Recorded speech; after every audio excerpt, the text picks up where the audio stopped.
coup, merci déjà à ceux qui sont présents ce soir. Donc, du coup, pour les thématiques du soir, sous-location professionnelle, Nicolas est là ce soir pour nous partager son parcours à travers la sous-location, à travers son profil aussi d'investisseur, parce qu'il est investisseur, il a lancé ce business de sous-location. Aujourd'hui, il a développé son parc immobilier, aussi bien en tant qu'investisseur, comme je le disais, mais aussi sur la sous-location. Donc, il va partager ses pépites pour lancer son activité et la développer. Tout ça, justement, en mettant en place voilà, des méthodes pour se débarrasser des tâches chronophages et aussi, aujourd'hui, que ça lui prenne, comme il me disait, moins d'une heure par jour pour piloter son activité de sous-location. Donc, pour ceux qui ne te connaissent pas, Nico, est-ce que tu peux te présenter et partager justement ton parcours? Pas de souci. Alors déjà, est-ce que tu m'entends bien, Steven, pour être sûr que Ouais, tout le monde nickel. m'entend. Tout est OK de mon côté et je pense que tout le monde c'est OK.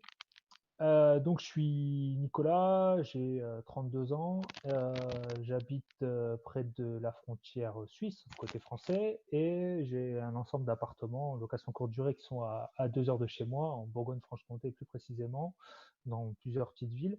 Et donc j'ai commencé la location courte durée en septembre 2017. Et de septembre 2017 on va dire, jusqu'à décembre 2018, j'ai géré mes locations courte durée, comme tout le monde, en location meublée non professionnelle, etc. En décembre 2018, j'ai ouvert une conciergerie avec un associé sur Dijon jusqu'au premier confinement, jusqu'en mars 2020. À ce moment-là, j'ai revendu mes parts. Et en parallèle, depuis décembre 2019, je fais de la sous-location. Donc, pour faire simple, au début, j'ai fait de la location courte durée classique. L'idée, c'était de préparer ma retraite, etc. Et après, j'en ai fait réellement un business. Tout d'abord par une conciergerie, mais que j'ai arrêté assez rapidement. Euh, et puis après, de la sous-location. Et actuellement, je gère 17 biens en sous-location dans 3 villes différentes. Et ben voilà, c'est tout un business que j'ai monté depuis décembre 2019.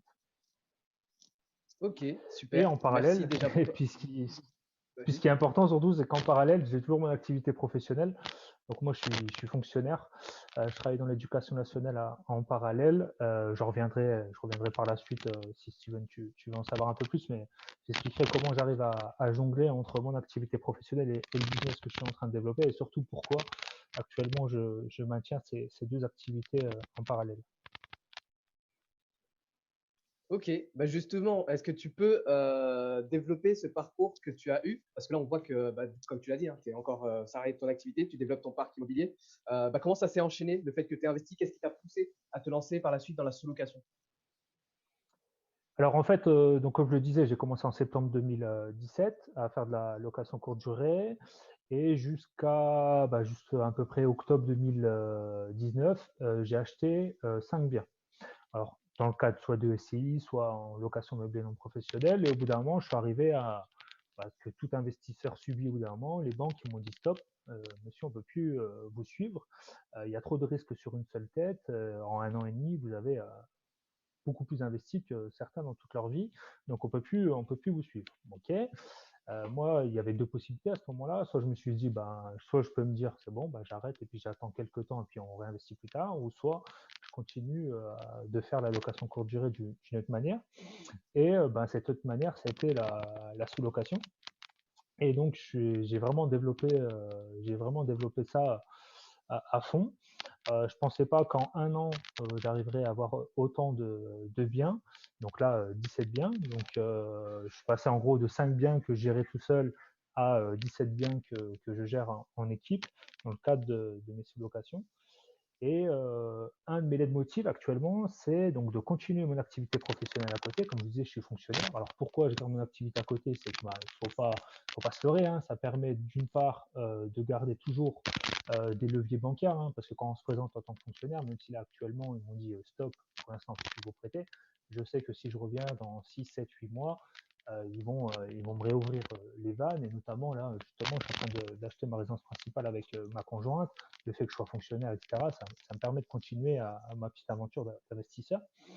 Et surtout, mon deuxième leitmotiv, c'est de me dire, il faut que je suis en train de créer un business sur la sous-location qui peut tourner sans moi. Parce qu'en fait, ce que je me suis rendu compte de 2017 à 2019, quand je gérais moi-même mes locations courte durée, donc j'avais certes des auto-entrepreneurs qui faisaient le ménage pour moi, Mais si un jour j'arrêtais d'être présent, l'activité, elle ne tournait plus. En fait, je me suis aperçu que sans moi, l'activité ne pouvait pas tourner. Or, l'idée, pour moi, au bout d'un moment, c'était de me dire, si je veux vraiment me développer, c'est que je puisse travailler au-dessus de mon business et pas à l'intérieur. Donc là, un des leitmotifs que j'ai actuellement et que je développe depuis décembre 2019 avec la création de ma société de sous-location, c'est que la société puisse tourner toute seule. Alors évidemment, ça ne se fait pas comme ça, sur un claquement. Au début, il faut quand même faire des tâches que les autres ne peuvent pas faire à ta place. Mais là, justement, ce que je fais, et c'est une de mes missions principales depuis 6-7 mois, c'est vraiment de développer cette activité sans que moi j'ai à agir dedans de façon récurrente. Donc là, actuellement, ça me prend 1 heure par jour pour gérer mes 17 biens. En fait, pour faire simple, aujourd'hui, je check tous les soirs mes réservations de la journée et je fais un petit débriefing. On a un petit groupe WhatsApp avec mon équipe où des questions sur lesquelles ils n'ont pas les réponses, sur lesquelles ils attendent mon aval, je leur réponds. Mais par contre, tout le reste est géré par mon équipe. Donc maintenant, même actuellement, c'est à chaque fois que je vois qu'ils me posent des questions sur des sujets, en fait, je me dis quelle procédure je peux mettre en place pour que l'équipe puisse tourner sans ma présence. Et ça, c'est un de mes leitmotivs. Et je sais qu'en ayant mon activité professionnelle à côté, au-delà de l'aspect, ce que je vous disais tout à l'heure, d'avoir des crédits et tout plus facilement, c'est aussi de me dire que si à côté j'ai une activité professionnelle, ça me force à faire ça. Parce que si je ne le fais pas, je ne pourrais jamais allier les deux, parce qu'à côté, moi, je suis à temps plein. Et quand je suis au boulot, je ne peux pas m'occuper de mon équipe. Donc, c'est vraiment un de mes leitmotivs et c'est vraiment ça qui me permet actuellement de développer un business qui, on va dire, est automatique, même si moi, je n'ai pas tendance à être dans le monde des bisounours et puis à vendre du rêve. Hein. Il y a toute une démarche, tout un travail à faire avant d'en arriver là. Mais ça, c'est ce travail que je fais depuis 7-8 mois, justement.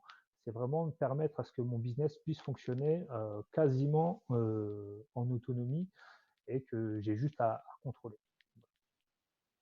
Ok. Et justement, est-ce que tu peux, sur la partie de lancement, parce qu'on sait que quand on se lance, enfin souvent, hein, pour la plupart qui se lancent dans la sous-location, la difficulté, c'est un peu le début. Est-ce que tu peux expliquer justement comment tu as réussi à te lancer et à développer ton parc IMO? Alors c'est vrai que dans la sous-location, le plus dur, c'est de convaincre des propriétaires pour louer ou sous-louer leur appartement. Donc, ce que je te disais en amont, avant qu'on soit en direct, c'est les quatre premiers mois, donc entre décembre et puis donc entre décembre 2019 et avril 2020, c'est là où ça a été le plus dur parce que c'est là où j'ai dû faire connaître mon activité, etc. Donc, comment j'ai fait pour faire connaître mon activité, avoir de la preuve sociale et permettre également à ce que les propriétaires aient confiance en moi, c'est assez simple. Déjà, je me suis mis dans les groupes Airbnb, loueurs, location courte durée des villes pour me faire connaître. Je me suis mis aussi dans des groupes d'entrepreneurs, mais au sens large, pas que de l'immobilier. Souvent, les entrepreneurs, les businessmen, etc., déjà, ils ont cette notion, ce mindset d'entrepreneuriat. Donc déjà, quand je leur expliquais ce que je faisais, ils comprenaient. Et souvent, c'est des gens qui ont un pouvoir d'achat et qui ont peut-être aussi déjà des appartements, etc. Donc c'est comme ça que je me suis fait connaître. Alors, c'est comme toute activité quand elle se lance. Hein. Il y a 2-3 mois où on rame parce qu'il faut se faire connaître, il faut travailler son argumentaire, etc. L'argumentaire que j'ai fait au début et l'argumentaire que je fais maintenant, il est complètement différent et il a complètement évolué. Moi, pour tous ceux qui veulent se lancer dans la sous-location, ce qui est vraiment important, un propriétaire, ce qu'il attend, c'est la garantie d'être payé et est-ce qu'on va bien s'occuper de son bien. Donc c'est là-dessus qu'il faut vraiment appuyer. C'est dire, voilà, moi je vous garantis un loyer tous les mois via un bail dérogatoire, un bail commercial. Donc déjà, on n'est pas sous la forme des baux d'habitation. Donc si un jour il y a un impayé, il n'y a pas de trêve hivernale, etc., vous pouvez me foutre dehors assez rapidement. D'ailleurs, dans les baux dérogatoires qui sont utilisés, il y a ce qu'on appelle, il y a une clause qui permet justement, au bout d'un mois d'impayé, d'être mis dehors en tout cas. Et attends, tu m'entends? Ouais, ouais, Ah ok. on t'entend, Et nickel. ça c'est la première chose. Et la deuxième chose, c'est aussi de se dire que s'il y a le moindre impayé ou autre, on va au tribunal de commerce du secteur. Et l'affaire est déjà, on va dire, plus ou moins réglée, parce que si vous êtes défaillant sur un paiement pour un de vos fournisseurs ou un de vos clients, etc., vous inquiétez pas, le tribunal de commerce va vite soit vous mettre en liquidation ou soit vous contacter pour savoir ce qui se passe dans votre société. Donc déjà, ça permet de rassurer le propriétaire par rapport à ça. Et par rapport au fait de bien s'occuper de son bien, bah, c'est simplement lui dire, moi je vous donne l'annonce, le lien de mon annonce Airbnb, Booking, Expedia ou autre, vous allez pouvoir suivre en temps réel les commentaires des clients. Et ça, avec un locataire classique, vous ne pouvez pas le faire. C'est-à-dire que moi, si ce soir il y a un gros pépin dans l'appartement, ne vous inquiétez pas, demain le client va le mettre en commentaire et vous allez le savoir exactement. Donc de ce côté-là, c'est bien plus performant qu'un bail d'habitation classique et bien plus sécurisant pour vous. Alors au début, il y a toujours ces blocages mentaux, hein. Je ne vous cache pas, au début, les propriétaires disent c'est quoi ce truc, pourquoi on ne me l'a jamais proposé, c'est tout nouveau, etc. Et c'est là-dessus qu'il faut essayer de les convaincre. Et moi, sur les 2-3 premiers mois, donc j'ai agrémenté cet argumentaire avec des flyers, avec des cartes de visite, etc. Et après, en fait, ça fait effet boule de neige. Une fois que vous avez réussi à convaincre un ou deux proprios, après, c'est du bouche à oreille. Moi, par exemple, le fait qu'il y ait eu le Covid au mois de mars, le confinement, et que tous les propriétaires avec qui déjà, donc là, j'avais 2 propriétaires à ce moment-là, je leur ai maintenu le loyer, malgré ce qu'a annoncé l'État, que les professionnels pouvaient demander une suspension de loyer, etc. Moi, j'ai rien demandé du tout. Je leur ai prouvé qu'il y avait une garantie de loyer. Et après, ça a fait effet boule de neige pour arriver à ce que j'ai maintenant 17 apparts. Donc entre mars et aujourd'hui, j'ai donc augmenté de 15 appartements, en fait. Tout simplement parce qu'en fait, après, ça a fait effet boule de neige. Ça a fait, ah ben, Nicolas, enfin, la société de Nicolas a garanti les loyers. La preuve en est, manque de peau au mois de mars, et le confinement et les loyers sont bien tombés. Ils m'ont rien demandé, enfin, il m'a rien demandé, tout était garanti. En plus, on peut suivre en direct sur Airbnb, Booking, etc., les commentaires clients. Donc, on sait que les appartements sont bien entretenus. En plus, ben voilà, c'est le nerf de la guerre de son business. Donc, si les appartements sont mal entretenus, il aura des mauvais commentaires, il ne peut plus louer, etc. Donc, quand on s'agrémente là-dessus, les propriétaires, en fait, se disent, ah oui, il garantit un loyer, donc je serai payé, et en plus, il maintient bien la qualité de mon appart, donc ça, c'est positif. Et après, là où il faut être stratégique, c'est d'aller dans des lieux où il y a des propriétaires. Donc, comme je disais, soit dans des clubs Airbnb, soit dans des clubs avec des businessmen qui ont un certain pouvoir d'achat, etc. Après, évidemment, si vous. Et puis, même aussi, ce qui est important aussi, en parler autour de vous. Parce que je vois beaucoup de gens, donc moi, je fais aussi des coachings à côté dans le cadre de mes activités, et je vois beaucoup de gens qui n'osent pas parler de leur activité auprès de leur famille, de leur oncle, etc., qui ont peut-être aussi des appartements et qui seraient bien intéressés de les sous-louer, en fait. Eux, ce que veulent les propriétaires, c'est pouvoir avoir un loyer garanti tout en n'ayant rien à gérer et sans passer par une agence, parce qu'une agence prend des commissions. Donc, en parler autour de vous, se mettre dans des lieux où il y a des propriétaires potentiellement. Et là, vous allez voir, au début, comme tout business, hein, je le dis clairement, comme tout business, il y a 3-4 mois, il faut ramer, il faut agrémenter son argumentaire. Et après, ça fait boule de neige. C'est comme toi, Steven, hein, au début, ton audience, elle met du temps à arriver, puis après, ça fait effet boule de neige. Il y a tout le monde parle de toi, il y a la preuve sociale, etc. Et puis après, c'est facile. Donc c'est comme ça qu'il faut faire, mais il faut oser, il faut passer à l'action, parce que j'en suis souvent, ils me disent oui, mais les gens ne veulent pas, etc. Évidemment qu'au début, vous allez avoir des refus. 1, 2, 3, 4, peut-être 10 refus, mais il ne faut pas lâcher. Il faut pas lâcher, je vois pas pourquoi. Moi, je ne suis pas plus intelligent qu'un autre, hein. Si j'ai réussi, et en plus, dans ma famille, dans d'autres personnes autour de moi, personne ne travaille dans l'immobilier, personne n'est entrepreneur. Il faut juste oser. Au début, il y aura des refus, il y aura des déceptions, etc. Mais il ne faut rien lâcher. Par contre, il faut paraître, faut créer sa société, il faut avoir un flyers, il faut, voilà, il faut faire pro.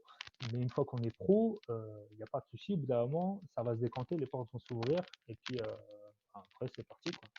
Ok, mais c'est bien ce que tu as partagé parce que d'un côté, tu parles c'est vraiment de l'entrepreneuriat en fait qu'on fait, qu'on lance quand on se lance là-dedans. Donc, c'est pas se lancer de manière amateur, c'est avoir ce côté professionnel, être carré, avoir son argumentaire de vente, rassurer le propriétaire. Donc, c'est vrai que c'est des tâches qu'on fait quand on se lance en tant qu'entrepreneur. Et on va être souvent confronté peut-être à des refus, mais comme tu l'as dit, c'est voilà, pouvoir continuer à continuer à essayer de trouver le bon propriétaire. Et une fois que c'est parti, en fait, la machine est lancée. D'ailleurs, moi, ça m'intéresse de savoir ceux qui sont connectés là. N'hésitez pas à me dire si vous êtes déjà lancé dans la sous-location ou si c'est un projet que vous avez en cours actuellement. Si vous avez des questions aussi, posez-les directement. On va au fur et à mesure développer. Je vais poser des questions également à Nico qui va continuer à argumenter. Mais si vous avez des questions, n'hésitez pas à les poser dans le chat. On les reprendra au fur et à mesure ou à la fin du live dans tous les cas. Du coup, moi, ce qui m'intéresse de savoir sur cette partie-là, donc le développement, donc ça a été un peu dur au début. Une fois que c'était lancé, tu avais ton argumentaire, ça s'est développé. Comment tu as géré au niveau de tes équipes, donc la mise en place de ton équipe ou tes équipes, combien vous êtes, comment tu gères ça du coup? Alors, au début, j'avais uniquement des équipes d'auto-entrepreneurs qui faisaient les ménages dans mes logements. Donc, un peu comme tu le prônes hein, dans tes coachings ou dans tes formations, c'est-à-dire que toute la partie ménage était déléguée. Donc, il y avait toute une partie automatisation. Mes annonces étaient en ligne, automatisées, messages automatiques qui s'envoient, utilisation de Channel Manager, information de façon automatique via mail, SMS, etc. auprès de mes équipes de ménage qui faisaient les ménages et qui étaient informés. Alors au début, quand j'avais 5, 6, 7 apparts, ça va. Au bout d'un moment, on grossit pour arriver, là par exemple, moi je suis à 17 apparts. La problématique, c'est que statistiquement, au plus on a d'appart, au plus il y a des problématiques qui peuvent arriver. Des petits détails, hein, mais un client qui appelle parce qu'il n'arrive pas à trouver le code de la boîte à clé, un problème technique dans un des apparts, etc. Et au bout d'un moment, avec mon boulot à côté, je ne pouvais plus répondre à ces sollicitations. Donc maintenant, entre moi et les dames de ménage, il y a ce que j'appelle un gestionnaire. J'ai même plus précisément, moi j'ai 2 gestionnaires et en dessous de ces 2 gestionnaires, j'ai des dames de ménage. Alors pourquoi j'ai 2 gestionnaires? Tout simplement parce que je suis dans 3 villes différentes. Il y a 2 villes qui sont l'une à côté de l'autre. Donc il y a un gestionnaire et j'ai une ville qui est beaucoup plus éloignée de ces 2 autres villes qui a un autre gestionnaire. Ce gestionnaire, lui, il gère ces dames de ménage et il répond aussi à toutes les sollicitations ou toutes les défaillances techniques qui peuvent avoir les appartements. Je sais pas, moi, une fuite d'eau, un robinet qui bouge, un verre qui a été cassé, il faut le remplacer. Enfin voilà, l'entretien, la maintenance des appartements. Et comme ça, les dames de ménage s'occupent vraiment de la partie ménage. Les gestionnaires, eux, s'occupent de piloter les dames de ménage, d'une part, et d'autre part, de gérer tous les problèmes techniques qu'ils peuvent avoir. Et maintenant aussi, ce que j'ai mis aussi en place, c'est la partie blanchisserie. Donc j'ai dans chacune des villes, j'ai des locaux. Donc les locaux, c'est pas très simple, c'est pas très compliqué, hein, c'est simplement des garages qui me coûtent entre 40 et 60 euros de location. Alors des garages qui sont sains et dedans, je mets des étagères et les sociétés, moi je travaille avec Elis par exemple en termes de blanchisserie, passent toutes les semaines déposer le linge dans ces garages-là. Et les dames de ménage vont récupérer le linge dans ces, euh, dans ces garages, dans ces locaux, pour après les mettre dans les appartements. Pourquoi j'ai fait ça? C'est pour que les dames de ménage puissent se concentrer uniquement sur la partie ménage, la blanchisserie s'occupe de la blanchisserie et le gestionnaire a ses propres missions également.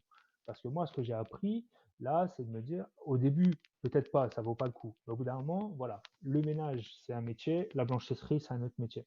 Au début, on essaie de concentrer les deux parce que ça fait des économies.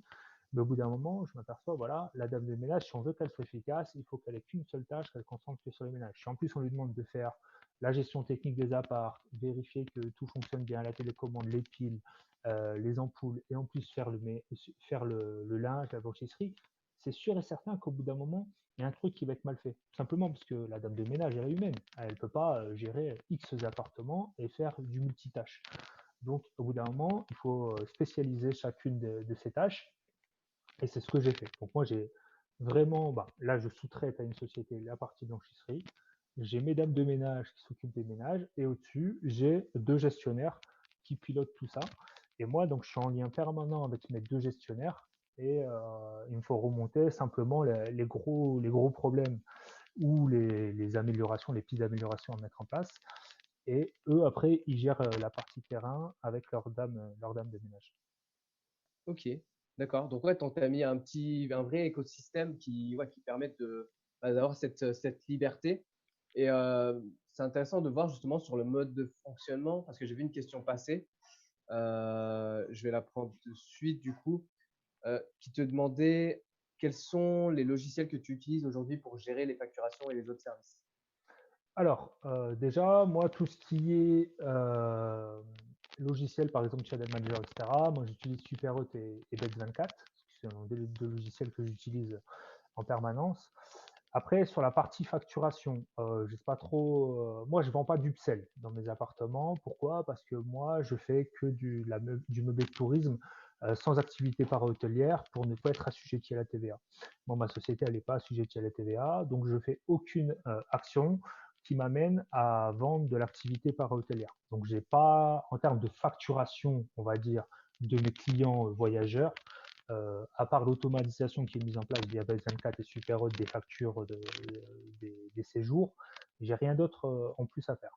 Après, la partie facturation avec mes auto-entrepreneurs, c'est assez simple, c'est-à-dire qu'ils me rendent un service, voilà, ils me facturent ce service chaque fin de mois ou chaque quinzaine en fonction des auto-entrepreneurs avec qui je travaille. Je les rémunère en fonction de ce qu'on avait convenu par rapport à chaque mission ou chaque service qu'ils ont mis en place. Tu n'as pas de salarié du coup? Non, j'ai pas de salarié. Alors justement, D'accord. je peux faire une petite parenthèse là-dessus. Ouais, bien sûr. J'ai essayé donc j'ai essayé différentes façons, hein, des auto-entrepreneurs, tout sous-traiter à des conciergeries, etc. Et aussi avoir des salariés. J'ai essayé avec un salarié, enfin j'ai essayé avec 2 salariés exactement. C'était franchement la galère parce que, en tout cas, c'est mon point de vue. Il n'y a pas de flexibilité avec des salariés, il y a très peu de flexibilité. En tout cas, moi, j'ai pas réussi à la trouver cette flexibilité et ça m'a mis plus en difficulté. Et donc, je suis resté avec des autres entrepreneurs. Alors, des autres entrepreneurs, évidemment, hein, ça veut dire qu'ils travaillent aussi pour certains de mes concurrents, je le sais, mais ça fait partie du jeu, voilà. Il n'y a pas de souci, mais en même temps, ils sont flexibles, on est flexible, parce qu'il y a des moments. Le problème d'un salarié, c'est que, par exemple, quelqu'un loue 15 jours, 3 semaines votre appartement, mon salarié, il n'a pas de ménage à faire, mais je le paye pour un truc qu'il n'a rien à faire. Et à l'inverse, de temps en temps, il y a plusieurs ménages à faire par jour, et ben, il peut pas tout faire.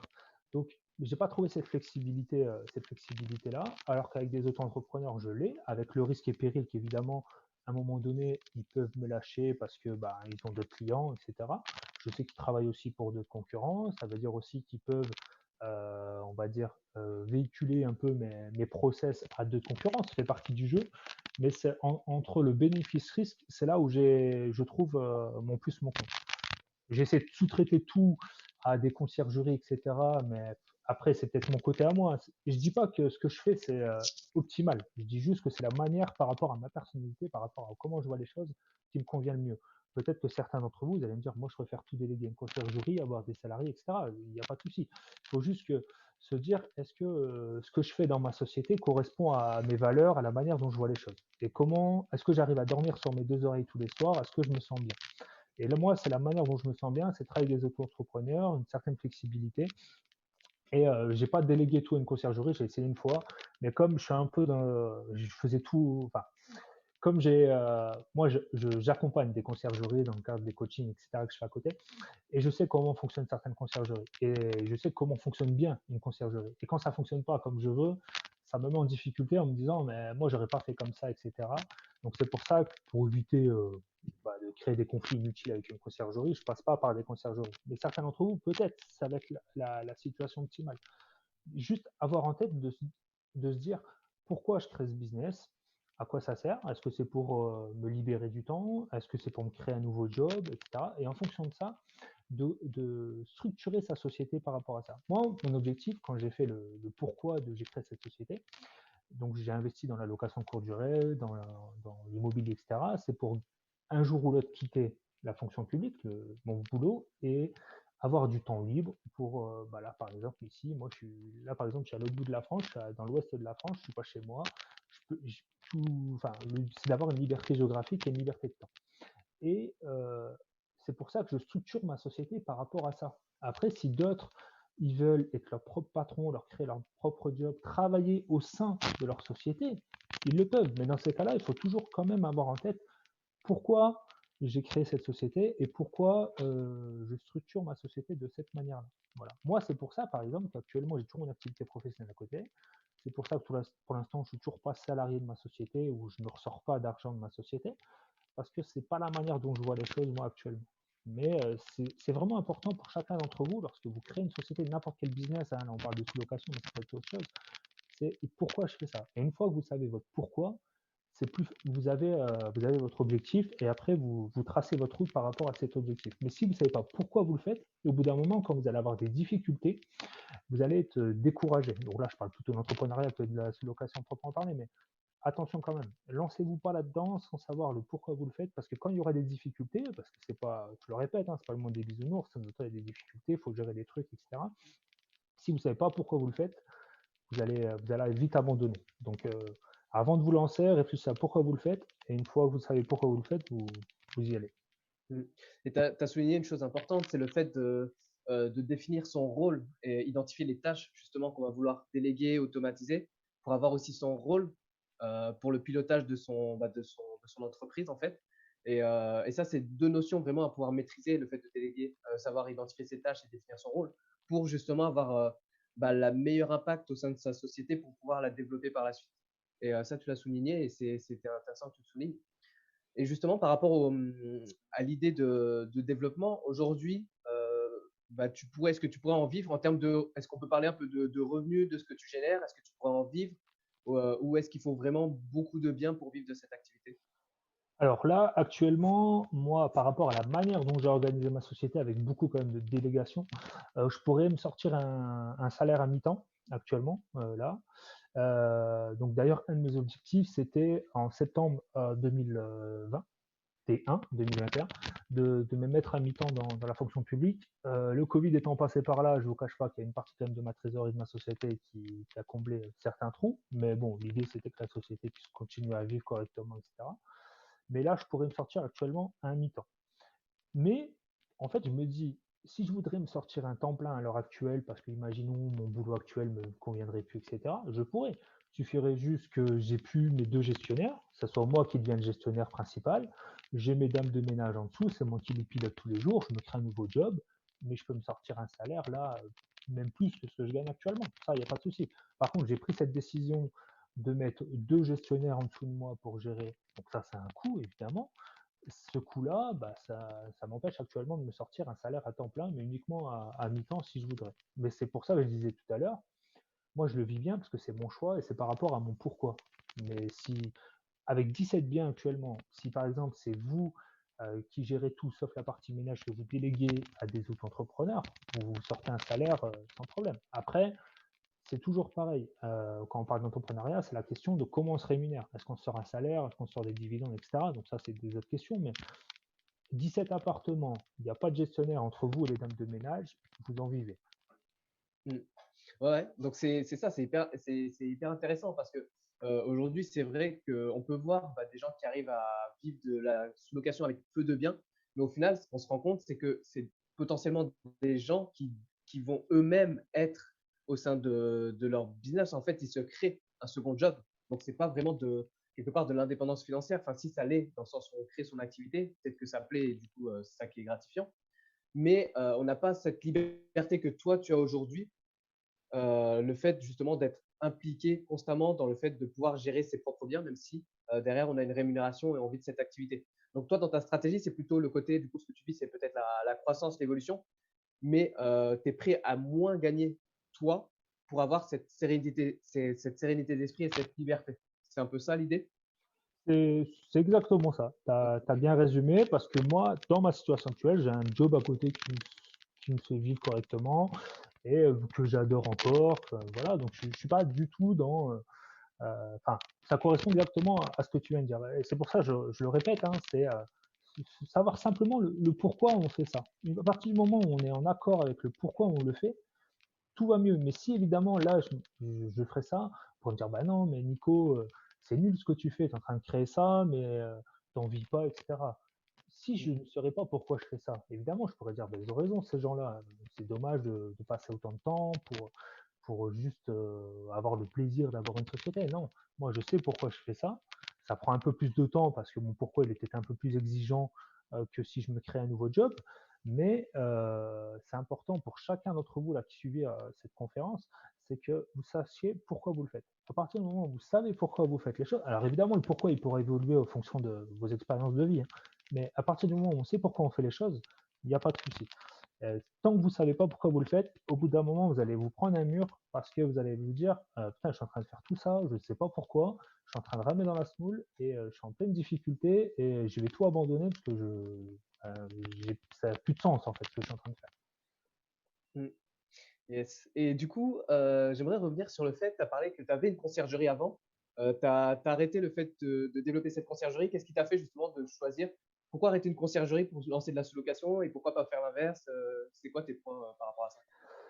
Alors déjà quand j'ai fait, ma conciergerie, j'étais donc associé avec quelqu'un. Alors il y a plusieurs raisons. La première, c'est que, faire de la sous-location, de la conciergerie, gérer mes propres apparts, plus, travail à côté, ça devenait, ingérable. En fait, ça correspondait plus à mon pourquoi, c'est-à-dire, avoir une liberté de temps et géographique, je l'avais plus. Donc ça, c'est pour ça déjà, c'est la première raison. Deuxième raison, avec mon associé, au bout d'un moment, ça, c'est un peu comme un couple, ça marchait plus. Donc, moi, je me sentais plus. En fait, mon pourquoi correspondait plus à son pourquoi. Donc, ça devenait compliqué, on n'était plus complémentaires. Troisièmement, ce qui était compliqué, c'est qu'en fait, je me disais, euh, donc je faisais déjà un peu de conciergerie, on parlait de je faisais déjà de la sous-location, on parlait de la conciergerie. Je me disais, le temps que je passe à créer mon business pour la sous-location, à m'occuper de mes propriétaires ou m'occuper de mes voyageurs, ça me rapportait une certaine rentabilité. Pour la conciergerie, je passais le même temps, la même énergie pour une rentabilité moindre. Donc au bout d'un moment, je me suis dit, quitte à passer de l'énergie à structurer avec des dames de ménage, avec des locaux, etc., autant que ça me rapporte plus le temps que je passe là-dedans.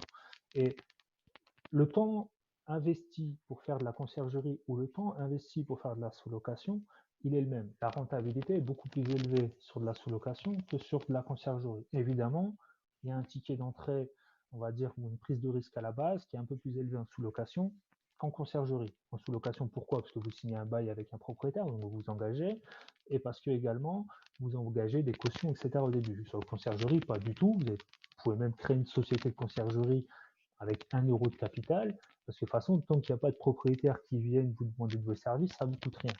Mais par contre, avant d'un moment, j'ai pesé le pour et le contre. Je me dis, quitte à passer du temps, autant que ça soit rentable. Et comme j'étais sûr de mon coup sur la location, la sous-location, parce que j'avais déjà fait des tests, bah, je suis parti aussi, je suis parti là-dedans. D'accord. Et justement, qu'est-ce qui fait que bah, certains vont plus choisir une conciergerie plutôt qu'une sous-location? C'est plus le côté, tu as dit, pour toi, c'est moins rentable, en fait. C'est vraiment ça le côté, tu vois, le fait que c'est beaucoup moins rentable. Alors Ou qu'est-ce que. pour Attends, moi c'est je reformule plutôt. Euh, Combien tu vas chercher à dégager de cash flow pour te dire que c'est OK pour de la sous-location? Comment tu estimes que faire de la sous-location, c'est plus rentable que toi que faire de la conciergerie? Moi, chaque appart en sous-location, il me rapporte en moyenne 500 € de cash flow tous les mois. Donc 500 € de bénéfices tous les mois, si on parle en termes de société. 500 € une fois que j'ai tout payé, etc.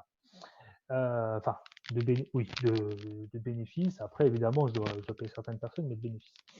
En termes de conciergerie, on est plus aux alentours des 150, 200 €.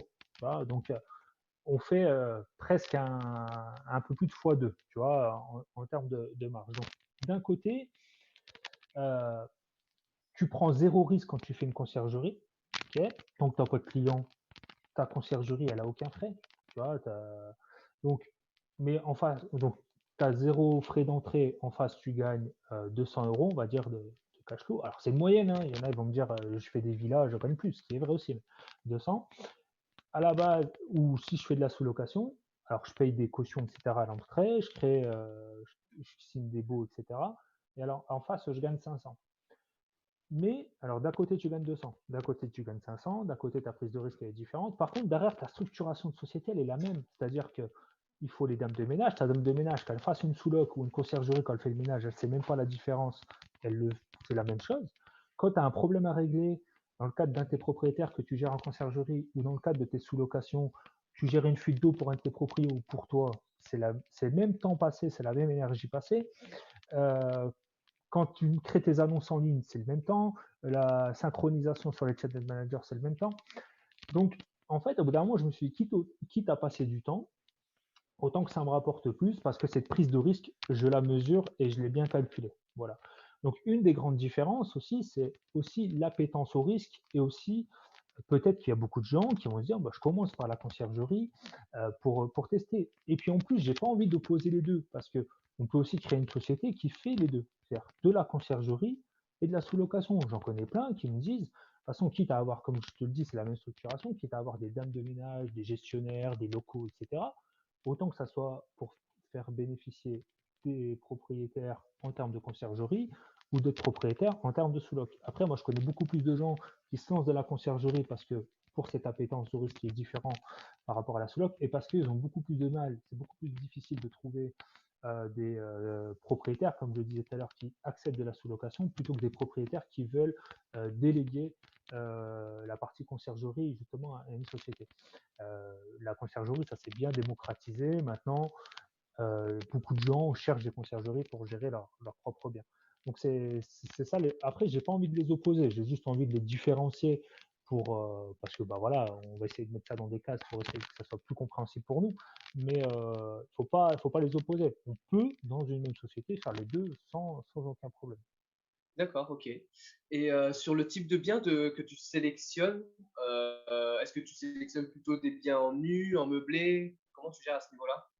Alors l'ensemble de mes appartements que je prends sont meublés.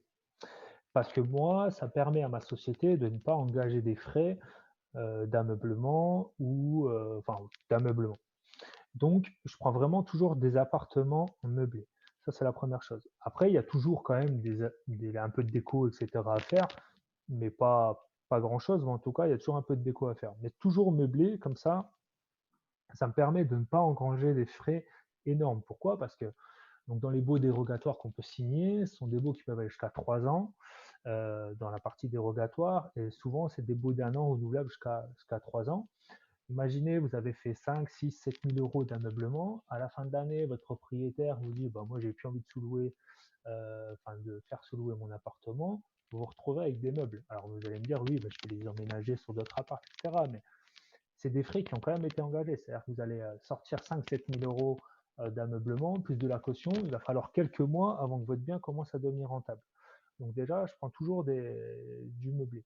Après, la question à se poser, mais ça c'est en fonction des zones géographiques et du type de client cible que vous avez. De voyageurs cible, c'est est-ce que je prends plutôt des studios, des T2, des T3, des villas, etc. Ça, c'est plutôt par rapport à le lieu où vous voulez faire de la sous-location. Donc moi, je suis dans des lieux où, pour faire simple, les T2 et les T3, c'est ce qui marche le mieux. Alors, j'ai pas fait ça comme ça, déjà, il y a un peu d'expérience, mais il y a aussi, ben, je vais sur Airbnb, oui, je vais sur Airbnb surtout, je vais sur Airbnb, sur Booking, et je regarde un peu la concurrence, qu'est-ce qui marche, qu'est-ce qui marche pas. Je fais, voilà, les premiers biens, j'ai quand même fait des études de marché pour voir si ça allait marcher ou pas. Après, comme je le disais tout à l'heure, je suis uniquement dans 3 villes. Pourquoi dans 3 villes? Parce que ça me permet de bien connaître le marché de ces 3 villes.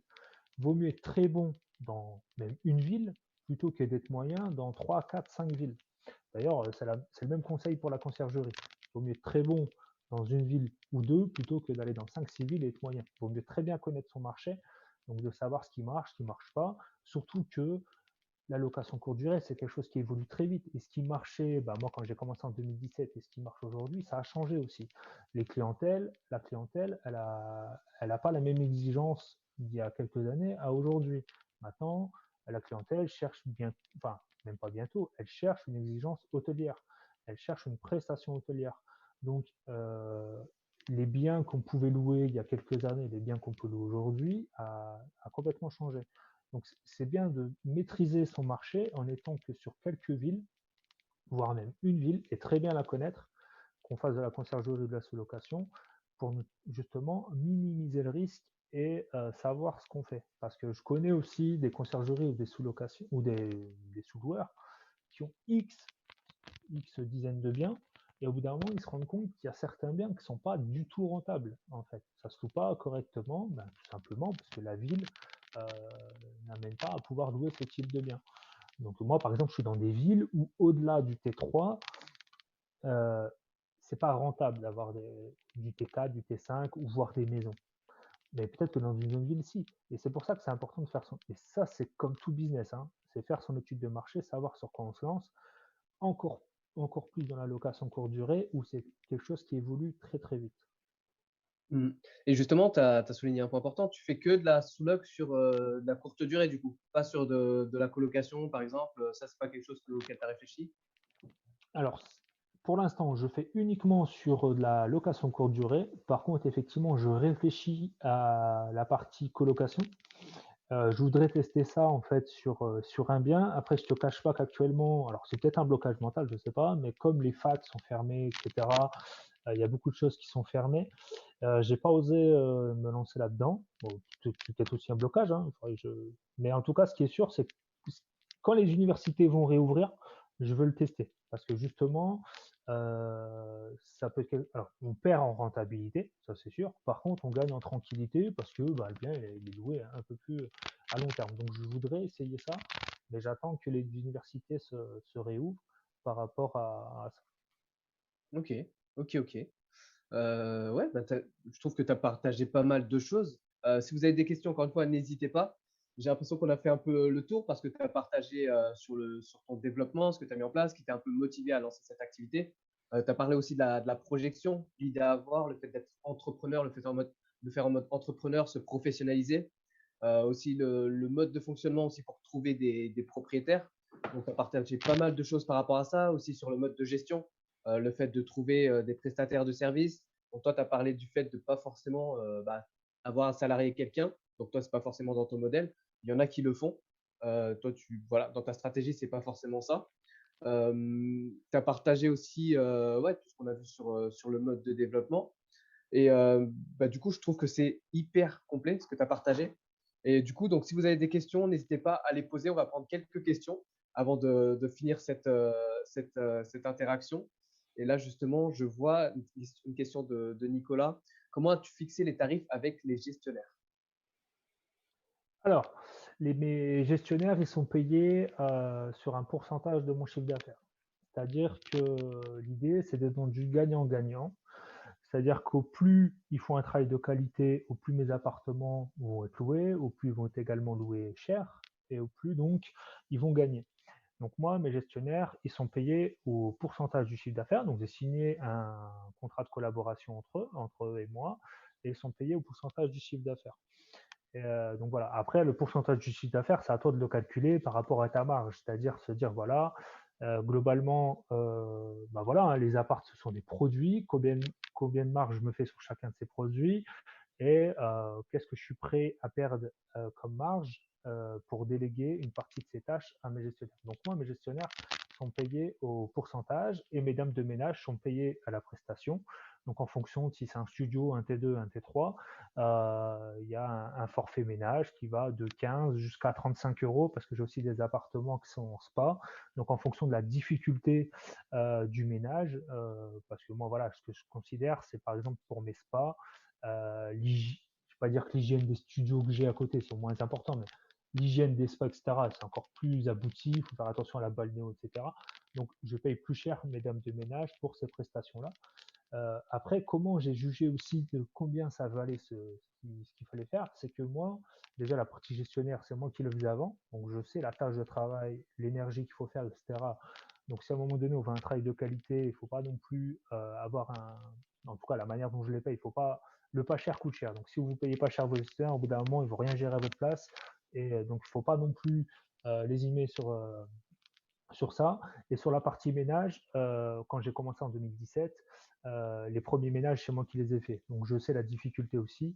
Donc ça vous permet aussi d'évaluer ce que vous demandez et combien vous les payez. Et après, c'est comme tout, vous grossissez.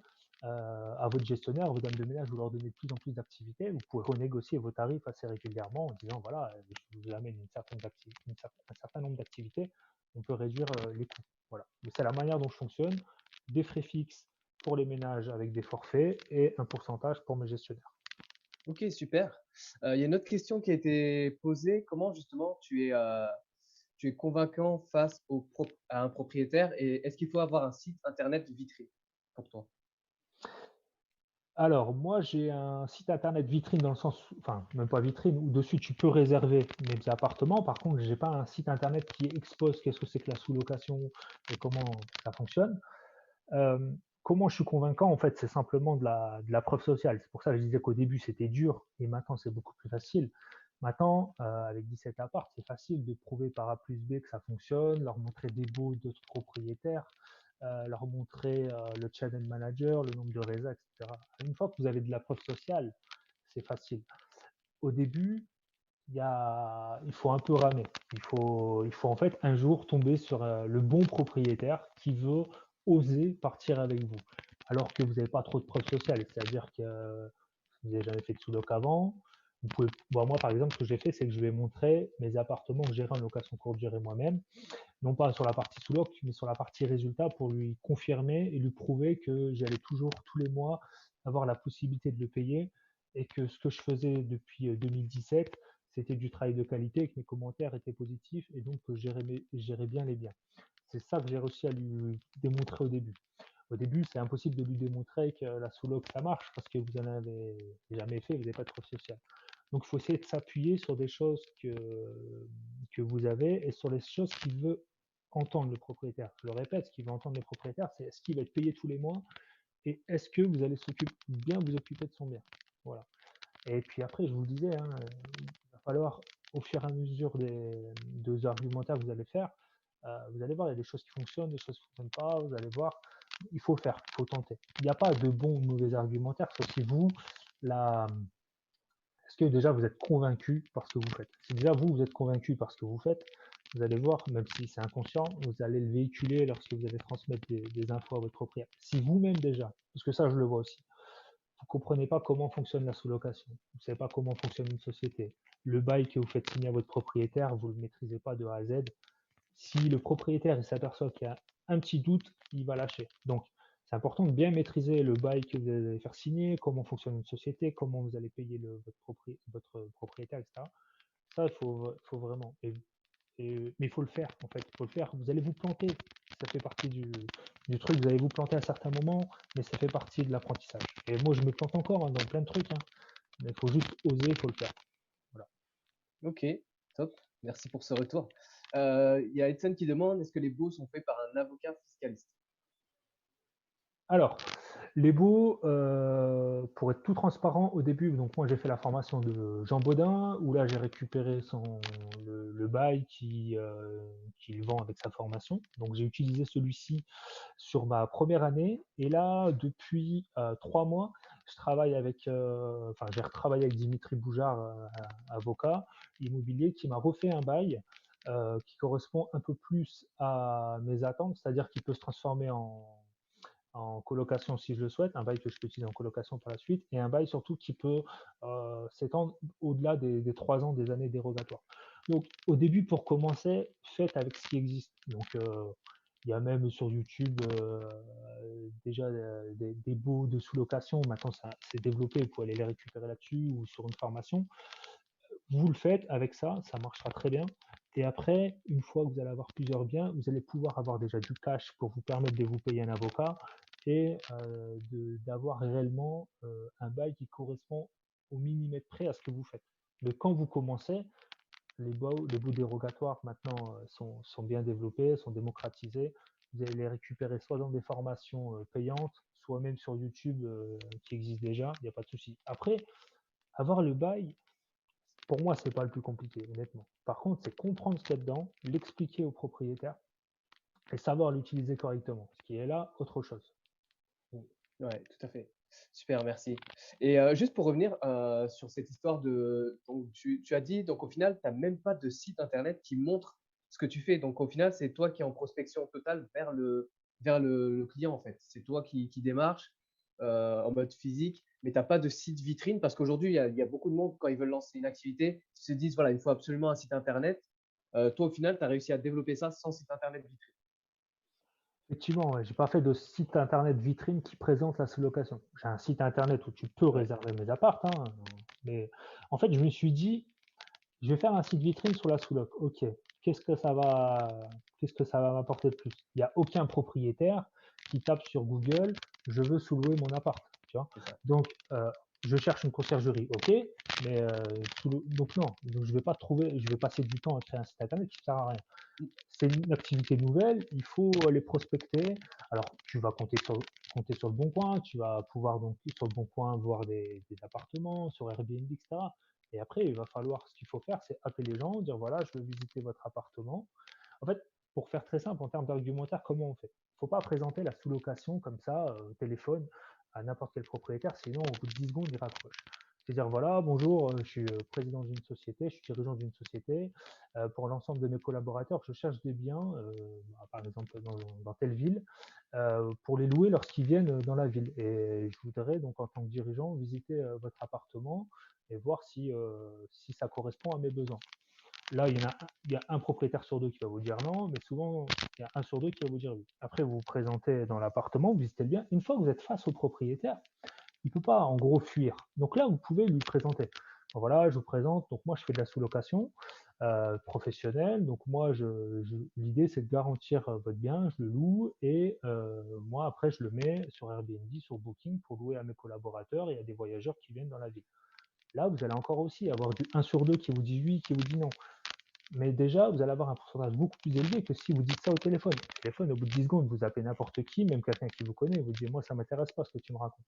Donc, en premier lieu, sans lui mentir, mais par omission, lui dire voilà, je suis président d'une société, je veux que je cherche des biens pour mes collaborateurs. Est-ce que vous êtes d'accord pour visiter, que je puisse visiter votre appartement et de collaborer avec une société? Voilà. S'il dit oui, bah là vous venez. Et puis une fois que vous êtes dans l'appart, là vous lui présentez le projet. Vous lui montrez le bail précisément, vous lui montrez peut-être des cartes de visite. Si vous avez un site de réservation, vous lui montrez votre site de réservation. Mais ça, vous lui montrez en direct. Parce qu'il faut vous dire, tous les commerciaux, qu'est-ce qu'ils font? Une fois qu'ils, c'est ce qu'on dit, une fois que tu as mis le pied dans la porte, c'est là où tu as fait le plus dur. Mais tant que tu n'as pas mis le pied dans la porte, si la personne n'ouvre pas la porte, tu ne peux pas aller plus loin. Donc, mais par contre, il faut prospecter, ça c'est sûr. Ouais, mais c'est hyper intéressant ce que tu dis là, justement, sur cette manière d'aborder le sujet, parce que je pense que c'est assez sensible, justement, cette connexion qu'on a au propriétaire quand on va le contacter. Et au final, là, tu apportes des solutions concrètes sur le fait de la démarche, en fait. Et c'est vraiment un rapport, il y a ce côté humain-humain, il y a aussi le côté négociation qu'on va retrouver là-dedans. Et aussi, ouais, utiliser des techniques pour mieux aborder l'aspect de la sous-location sans rentrer directement dedans à dire je fais de la sous-location. Donc, c'est un process en plusieurs étapes, en fait. C'est ça. Et puis après, vous, faut vous dire, voilà, reprendre les argumentaires que j'ai dit tout à l'heure. Après, dans un des argumentaires aussi qu'on peut rajouter, c'est de dire, voilà, vous faites signer un bail commercial. Donc, vous pouvez prendre en partie aussi peut-être une partie de la taxe foncière. Ça, vous avez le droit. Ça, vous dites c'est un propriétaire. Vous dites, ah, mais ça, c'est cool. C'est différent d'un habitant, un locataire classique. Donc, c'est aussi dire comment vous vous différenciez d'un bail d'habitation, pardon, et comment vous différenciez d'un locataire classique. Et ça, c'est là-dedans où il faut aller. Et quel est l'avantage de passer par vous plutôt qu'un locataire ordinaire? Ou Mm. de passer par vous plutôt qu'une agence? Ouais, ouais. Ok. Mm. Ouais, mais hyper puissant. Ok, super. Super, super. Bah, je pense que là, tu as fait le tour complet. Je pense qu'on a vu vraiment pas mal de choses autour de cette activité de sous-location. Donc, pour ceux qui avaient pour projet de se lancer, j'espère que maintenant vous y voyez plus clair.